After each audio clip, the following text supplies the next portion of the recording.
So one of the most common questions I get from people that are starting into the custom jewelry world or starting to make jewelry at home is how much should I charge for my work? And I believe that defines the difference between an amateur or hobbyist jeweler and a professional jeweler.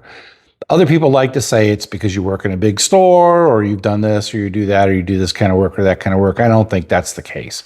I think the literal difference is, are you making part of your living by making and selling jewelry, or are you just making and selling jewelry as a hobby? So if you're doing it as a hobby, or if you're trying to gain skills and learn to be a better jeweler, then all you need to charge is enough to cover your materials and to buy you some tools, because you have obviously some other job or some other means of income that's going to take care of you. But if you're trying to shift to that world where you're making jewelry for a living, there's a lot of things you have to consider. And we're going to get more involved in that in some of the classes that we're developing right now. In-depth deep dive into things like the Geller book, the ideology of markups, and things like that. And so if you are trying to sell jewelry that you make and make a living off of it, you've got to consider several things. One is, how much do you want to make an hour? So if it takes you an hour to make a piece of jewelry, well, how much do you want for that time? If you've got a job where you're making $20, $25, $30, $35 an hour, you need to make at least that much money. And then you need to pay for the materials. And then you need to pay for your electricity, your solder, whatever. And plus, after that, you've got overhead. And overhead could be the space in your house that you're using, a space that you're renting, or whatever. I think the simplest way to approach this in the beginning is divide things into threes. A third of the money that you make from your piece should go to covering your materials and tools. A third of your money should go to covering your overhead, and a third of the money should go into your pocket.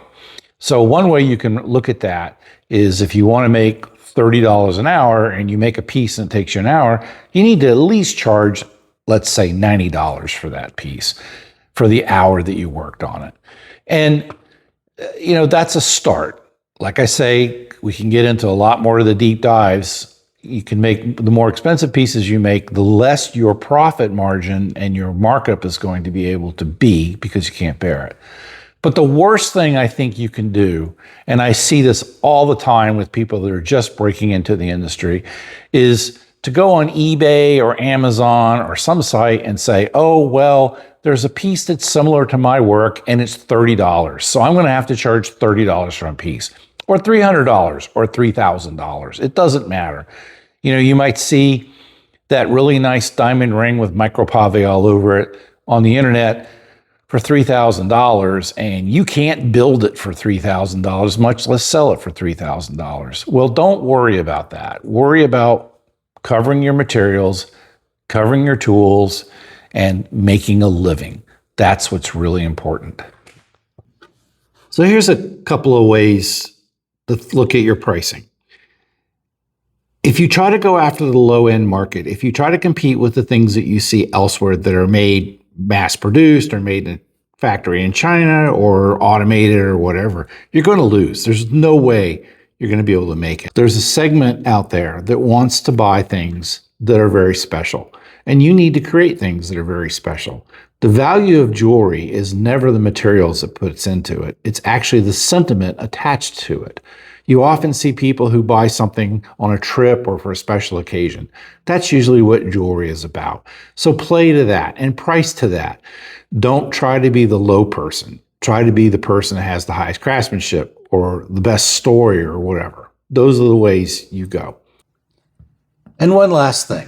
As David Geller used to say, write your price on your item, and when somebody asks you, what's the price for this, point to it and keep your mouth shut.